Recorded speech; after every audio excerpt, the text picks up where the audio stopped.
Pas moins de 6 races de chèvres à découvrir pour le visiteur. C'est le passage obligé. Autre rendez-vous, le concours des produits laitiers, exclusivement du chèvre. Bien sûr, un énorme plateau de 200 produits, des fromages français, mais aussi canadiens, italiens, suisses ou encore espagnols. La texture, elle est très bonne, un peu légèrement farineuse. C'est un bien ou pas un bien?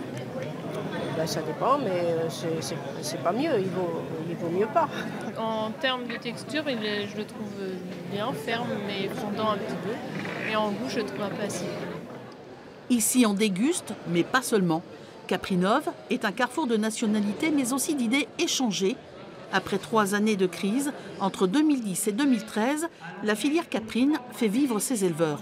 Nous avons un grand défi à relever, c'est de transmettre les exploitations, puisque nous avons des éleveurs qui commencent à prendre de l'âge.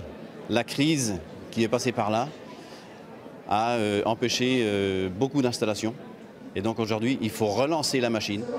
Et pour cela, inciter les jeunes. À la tête d'un cheptel de 530 chèvres, Anthony Chartier est installé depuis 2 ans. Aujourd'hui, il est venu à la rencontre de futurs éleveurs. C'est un métier de passion. Il faut aimer les chèvres en elles-mêmes, le travail qu'elles demandent. C'est quand même un travail d'astreinte. Il y a une production laitière, donc il faut les traire 2 fois par jour. Mais une fois qu'on y est, c'est un métier passionnant. Ce salon picto-charentais est unique en France. Rappelons que la filière caprine occupe la 2e place dans la Nouvelle-Aquitaine. Le cheptel est principalement localisé dans les Deux-Sèvres.